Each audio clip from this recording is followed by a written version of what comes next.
تو ایک Agartala conspiracy case ہوا تھا.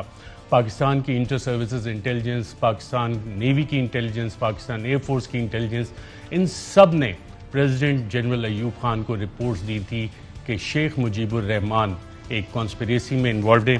اور جب آپ یہ لیٹر دیکھتے ہیں تو انٹیلیجنس بیورو کا یہ لیٹر ہے جس میں کہا گیا کہ اس کا نام اگرتلہ کانسپریسی کیس رکھا جائے. ونگ کمانڈر اشفاق میاں انہوں نے جو پاکستان ایئر فورس انٹیلیجنس کے تھے انہوں نے آئی ایس آئی کو ساری انفارمیشن دی کہ کیا کام ہو رہا تھا.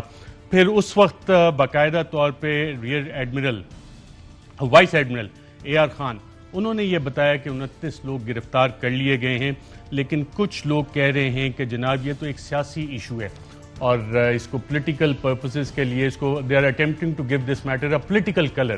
اور پھر پولیٹیکل کلر سیاست کی نظر یہ کیس بھی ہو گیا اور جنرل ایوب خان نے سیاسی مصلحت کے تحت ڈیل بھی دی، ڈھیل بھی دی، اور پھر ہم نے نتیجہ دیکھا کہ ایسٹ پاکستان باقاعدہ طور پہ ہم سے الگ ہو کے بنگلہ دیش بن گیا. رجیم چینج کی ناظرین جو کہانیاں ہیں وہ کوئی مختلف نہیں ہے. جو رجیم چینج کا پہلا سکسیسفل آپریشن سی آئی اے نے کیا تھا وہ ایران میں کیا تھا 1953 میں، اور اس کے بعد جو کہانیاں ہیں 1953 کا جو آپریشن تھا وہ کلاسک پلے بک ہے جو مختلف ممالک میں رجیم چینج کے حوالے سے ہمارے سامنے آتی ہے، اور اس کو 60 سال بعد ایڈمٹ بھی کیا تھا. امریکی صدر جو بائیڈن نے بلکہ اس کا باقاعدہ طور پہ اقرار امریکی صدر براک اوباما نے اس کا باقاعدہ طور پہ بھی کیا تھا، اور کن الفاظ میں اقرار کیا تھا آئیے دیکھتے ہیں.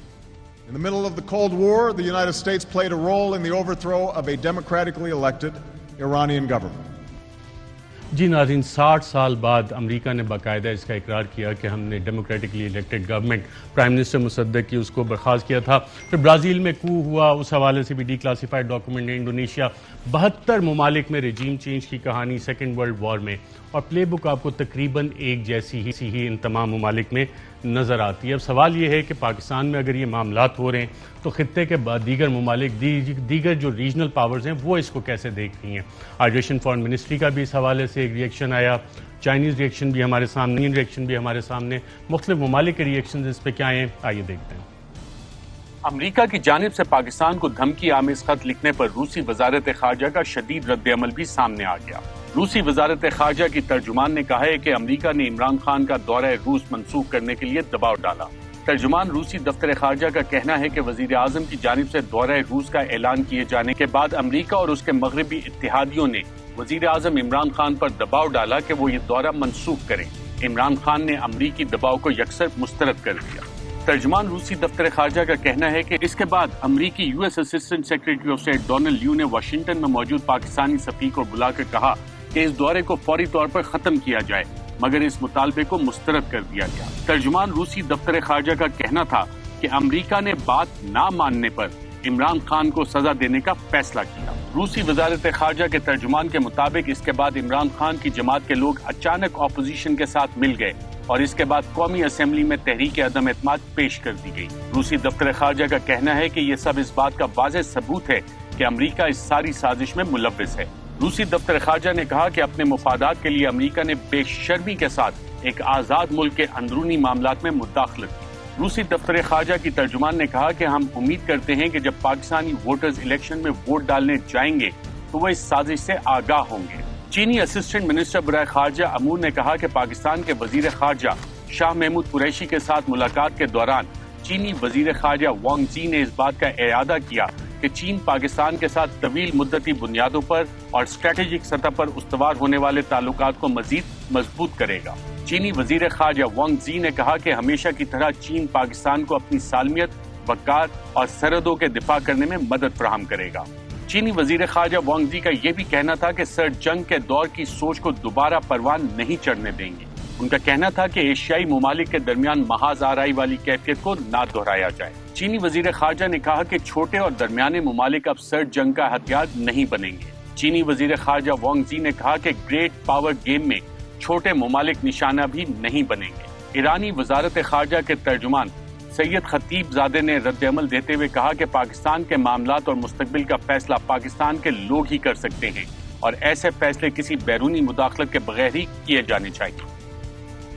ناظرین، اور پاکستان کے سابق وزیر خارجہ شاہ محمود قریشی نے اے آر وائی سے بات کرتے ہوئے دیگر دوست ممالک میں جو تشویش ہے اس کے حوالے سے کیا اظہار کیا، یہ دیکھتے ہیں. آج یہ ہے کہ اس وقت بہت سے دوست ممالک کو تشویش لاحق ہو رہی ہے. میں نے پہلے بھی عرض کیا تھا کہ ترکی کے وزیر خارجہ نے مجھے فون کیا اور میری ان سے گفتگو ہوئی اور وہ پاکستان کا دوست ملک ہے. میں چین گیا تو چین میں جو میری گفتگو ہوئی وہاں بھی وہ چین پاکستان کا دوست ملک ہے. اور آج آپ فرما رہے ہیں کہ میں نے تفصیلات تو نہیں دیکھی لیکن بقول آپ کے کہ روس کی طرف سے بھی ایک تشویش کا اظہار کیا گیا ہے. جی ناظرین، یہ سارا معاملہ ہے جس کی کہ عالمی طور پہ بھی گونج آ رہی ہے، سب جگہ اس کا ذکر ہو رہا ہے.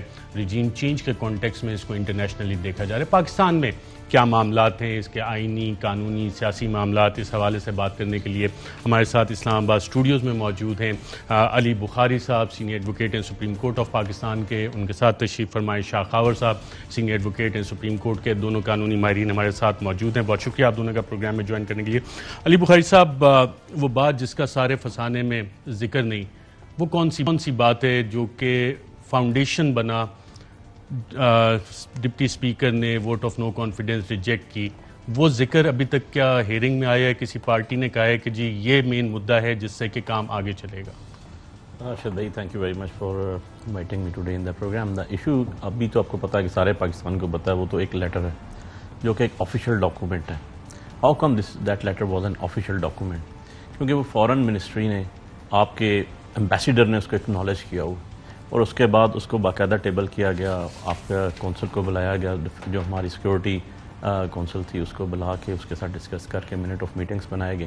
سو meaning by that document whatever it was, جو بھی اس کے کنٹینٹس ہیں، کیونکہ اسی کے اندر شیئر ہوئی ہے. اوبیسلی ہمارے اوپر سیکرٹ جو ہماری ڈیفینیشن آتی ہے سیکرٹ ایکٹ 1923 والی، وہ بھی اپلیکیبل آتی ہے. بہت سی چیزیں ہیں جن کو آپ بتا سکتے ہیں، کچھ چیزیں جو آپ نہیں بتا سکتے for the betterment of the state, obviously ملک کے لیے جس کی دیکھنا ہے. لیکن وہ بیسک ڈاکومنٹ ہے جس کی بیس کے اوپر یہ سارے کا سارا جو جتنا بھی ایپیسوڈ چلی ہے وہ اس بیسڈ آن دیٹ ڈاکومنٹ. اب وہ document is a official document right now at the moment, میری اپنی انڈرسٹینڈنگ کے مطابق، کیونکہ وہ آفیشیلی آپ کے فارن منسٹری کو کنوے کی گئی. ایمبیسیڈر اسی کام کے لیے ہوتے ہیں. ایمبیسیڈر سے وہ آپ کا ڈیفینیٹلی پی ایم تک پہنچی اور انہوں نے ساری کمیٹیز کو بلایا جو آپ کی سے کنسرنڈ جتنے ڈپارٹمنٹس ہیں، ایون اپوزیشن کو بھی بلایا. ان سب کو بتانے کا اور ان کیمرہ میٹنگز کرنے کا مقصد یہ تھا کہ ایک آفیشیل ڈاکومنٹ ہے اور اس کے جو بھی کنٹینٹس ہیں what's ever, on the basis of that ساری کی ساری پروسیڈنگز آگے سٹارٹ ہوئی. اور جو یہ کیونکہ آپ کا لنکڈ کوشچن ہے اس کے ساتھ جو تحریک عدم اعتماد آئی، وہ کیونکہ اس کے اندر ڈیٹس اگر آپ دیکھیں اور اس کے اندر تھریٹس اگر آپ دیکھیں جو بیان ہو رہے ہیں ابھی، تو وہ بالکل ایک ریلیونسی بنتی ہے. اور ایک وہ ٹریک جسے ہم کہتے ہیں نا کہ اس کے اوپر باقاعدہ ABCD اس طرح وہ پراپر طریقے سے پراپر وے سے اس کو انیشیٹ کیا گیا. That is the issue. جب وہ ایشو آیا اسمبلی کے اندر تو اسپیکر نے اس کے اوپر اپنی رولنگ دی. اہم ترین خبریں اب ایک کلک کی دوری پر. ہر لمحہ باخبر رہنے کے لیے سبسکرائب کریں ہمارا YouTube چینل. اپنے موبائل فون سے ملکی اور بین الاقوامی اہم خبروں تک رسائی کے لیے ڈاؤن لوڈ کیجیے موبائل ایپ. باموثوق ذرائع سے مصدقہ خبروں، تجزیوں اور تبصروں سے مستفید ہونے کے لیے وزٹ کیجیے پاکستان کی سب سے بڑی news web site. ARY news پہنچا رہا ہے خبریں سب سے پہلے آپ تک، تاکہ آپ رہیں ہر لمحہ باخبر.